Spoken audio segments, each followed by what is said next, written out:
ዛሬ ምንም ልነግራችሁ አልመጣሁም፣ ግን የጋሽ ጸጋዬ ገብረ መድኅንን አንድ ግጥም ልጋብዛችሁ ነው የመጣሁት። አብረን እናዳምጥ።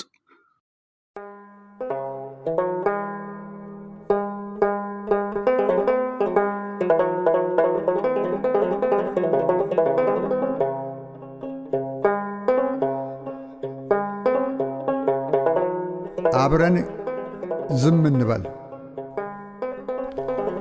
ከሰው መንጋ እንገንጠል፣ ለአንድ አፍታ እንኳ እንገለል፣ በእፎይታ ጥላ እንጠለል፣ ዝም ብለን አብረን ዝም እንበል።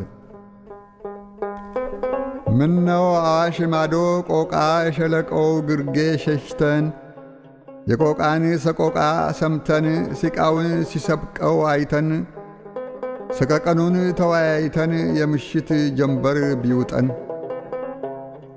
ውሃ እንደ ዱታ ሲተምም በድን ሸለቆ ሲናገር በሰማይ ፈረስ ተጭኖ ከአጽናፍ አጽናፍ ሲንደረደር ሲያክቶመትም ሲያስገመግም በዐይነ ሕሊና ለመመስከር ሳንጨነቅ ሳንገደር ለማንም ምንም ሳናዋይ ሳንናገር ሳንጋገር ከዐይንሽ ከልብሽ ከልቤ አዋሽ ማዶ አብረን እንብረር።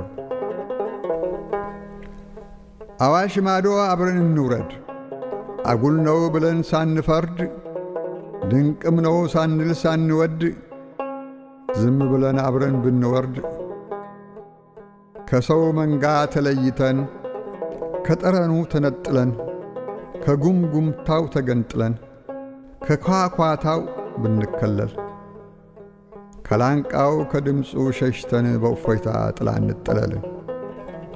በቆይታ በጸጥታ ዝም ብለን አብረን ዝም እንበል። መቼስ አይሆንም ካልሽ ቅሪ፣ ግዴን ለማትገደሪ፣ ልቦናሽ በመተረልሽ ባሳደረብሽ እደሪ። ተስፋ መቀነን ነው መቼም የሰው ልብ አይችለው የለም። ብቻ ዳግመኛ ሞት ሳንሞት አዲስ ቀን ሳይጨልምብን ድፍን ደመና ሳይቋጥር ክረምት ውርጅት ሳይወርድብን ኮከባችንን ሳንጠራ ሳንቆጥርባት ሳትቆጥርብን ሞራችንን ሳናስነብብ ሳናሳያት ሳታይብን ጨረቃን መስክሪ ሳንል ሳናውቅባት ሳታውቅብን አዋሽ ማዶ ቆቃ በረን ባክሽ ጀንበር ትጥለቅብን።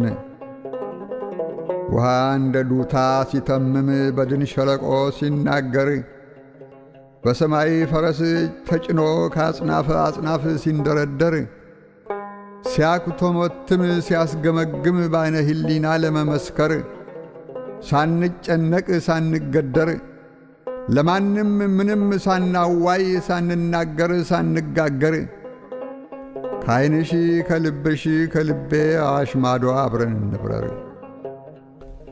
ከሰው ኳኳታ እንነጠል፣ ለአንድ አፍታ እንኳ እንገለል፣ በእፎይታ ጥላ እንጠለል፣ ዝም ብለን አብረን ዝም እንበል። 1961 ቆቃ